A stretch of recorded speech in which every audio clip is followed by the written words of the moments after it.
Hi friends, welcome to day 26 Daily Current Affairs. Happy Republic Day to all of you.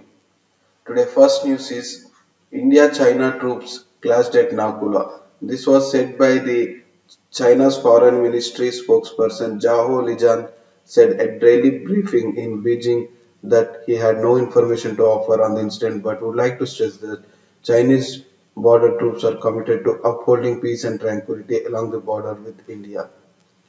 This was about means on 20 there was a minor face-off at Sikkim. Minor face-off last week says Army. No info to offer says Beijing. India and Chinese troops clashed at Nakula in North Sikkim last week in what the army termed as minor face-off, resulting in some minor injuries on both sides, it has been learned. It is clarified that there was a minor face-off at Nakula area of North Sikkim on Jan 2021 as I said, and the same was resolved by local commanders as per established protocols, the army said in a statement. At the ninth round of Corps Commanders talks on Sunday, India and China had a candid and in-depth exchange of views and disengagement along the line of actual control, and both sides agreed to hold the 10th round at an early date to jointly advance de-escalation. The two sides agreed to push for an early disengagement of the frontline troops, a joint statement said. They agreed to continue their effective efforts in ensuring the restraint of the frontline troops and stabilize and control the situation along the LAC in the western sector of the China-India border. Okay, today's second news. Government is committed to farmers' welfare said by our President Kovind. All reforms face doubts, says President. Amid the ongoing tensions with China, President Ramnath Kovind on Monday asserted that Indian armed forces are adequately mobilized to thwart any attempt to undermine national security, while reiterating the country's commitment to peace. Addressing the nation on the eve of the 72nd Republic Day, President Kovind said, "The path of reforms gives rise to initial misapprehensions, but the government is committed to the welfare of the farmers." And the third news is Padma Vibhushan for SP Balasubramaniam and Shinzo Abe, the former Prime Minister of Japan. Mahavir Chakra for Colonel Babu. Former Japanese Prime Minister Shinzo Abe and late singer SP Balasubramaniam were on Monday named for the Padma Vibhushan, the second highest civilian award in India, while singer K.S. Chitra will get the Padma Bhushan. We can see the all list in our last in next lecture next news. Here we can know that Padma Vibhushan for SPB and Shinzo Abe. Okay. Next, CCMB chief bats for mass vaccination to contain COVID. He is saying that it is right time to get inoculated when virus is seemingly weak and spreading less. Other than the social vaccine of the physical distancing, hand hygiene and face mask, vaccine is the game changer even if its potency is 50%. Even the vaccine potency is 50%. If we give mass vaccination, it will be helpful. It was said by the CCMB chief. Okay. Next. Feeling proud, but the void can't be filled. This statement said by the late Colonel B. Santosh Babu's wife. Wife reacts to Galwan martyr being posthumously awarded Mahavir Chakra. B. Kumalla Santoshi, wife of Galwan hero, Colonel B. Kumalla Santosh Babu said she was feeling proud about her husband being awarded the Mahavir Chakra, the second highest military decoration announced posthumously by the government on the eve of 72 Republic Day on Monday. I'm feeling proud, like everyone is, but the void he left in our family cannot be filled. I do not know how to respond now, she said briefly in a phone conversation with the Hindu. Okay. Next. New center at Kalam Missile Complex. Kalam Complex, earlier called as Research Center Imarat.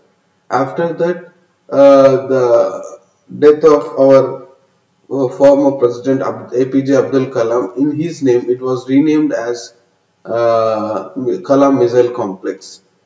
Vice President Venkaiah Naidu inaugurates the facility. Vice President C. M. Venkaiah Naidu inaugurated the Integrated Weapon System Design Center at DRDO's Dr. APJ Abdul Kalam Missile Complex on Monday. Vice President M. Venkaiah Naidu inaugurated this Weapon System Design Center in the presence of the DRDO Chairman and Secretary of Defense Research and Development G. Satish Reddy on Monday. He is the G. Satish Reddy. The facility is to enhance the capability in design and development of command and control system for surface-to-air missile system and ballistic missile defense system. It is also expected to give a thrust to overall system design and evaluation methodology for state-of-the-art missile system and will help in improving the performance of missiles. Okay. This is next. Women held after brutal murder of two daughters. This is a sad news that in Andhra Pradesh, Chittor district, one husband and wife killed their own daughters in believing the superstitions. A woman reportedly bludgeoned her two daughters to death at their residence at Madanapalli in Andhra Pradesh, Chittor district on Sunday night. Padmaja, 50, who heads a popular personality development coaching center in Madanapalli, allegedly killed her daughters Alekya, 27, and Divyasai, 22, after stabbing them with a trident and later hitting them with two dumbbells, which is a very sad news. Next, these are the list of Padma awardees this year. The President has approved conferment of 7 Padma Bhushan and 10 Padma Bhushan awards this year, India's second and third highest civilian awards respectively. Padma Vibhushan is for S.P. Balasubramaniam, Monappa Hegde, Medicine, Maulana Wahiduddin Khan, Spiritualism, Shizo Abe, Public Affairs, Japan, B.B. Lal, Archaeology, Delhi, and Narinder Singh Kapani for Science and Engineering, US, Sudarshan Sahu, Art, Odisha. And these are the several list of Padma Bhushan awardees. Okay. Next. At Davos Forum, Xi Jinping warns world leaders against new Cold War, rejecting threatening or intimidating others will push the world into division. He is saying that threatening leads to the world division, but the reasons for threatening by the several countries is he doesn't know actually. World Economic Founder Klaus Schwab left and Chinese President Xi Jinping at the virtual Davos meet on Monday. Chinese President Xi Jinping warned global leaders at an all-virtual World Economic Forum at Davos on Monday against starting a new Cold War and urged global unity in the face of the coronavirus pandemic. Okay, next. This is last news for today. Green tax mooted for personal vehicles older than 15 years.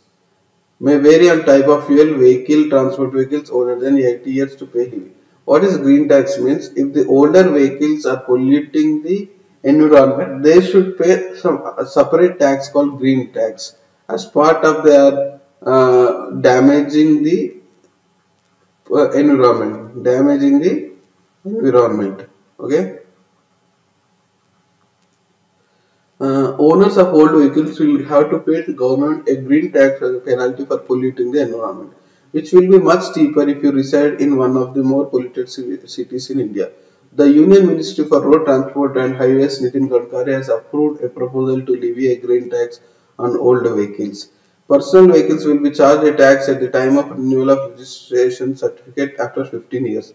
The levy may differ depending on the fuel petrol used and the type of vehicle. The proposal will now go to the states for consultation before it is formally notified. It includes 10 to 25% of road tax on transport vehicles older than 8 years at the time of renewal of fitness certificate. So it is under the process to approval. It is about to go to the states for consultation. Thank you very much for watching the today's current affairs. We will meet again in tomorrow current affairs. Please comment, subscribe, share and like. Thank you.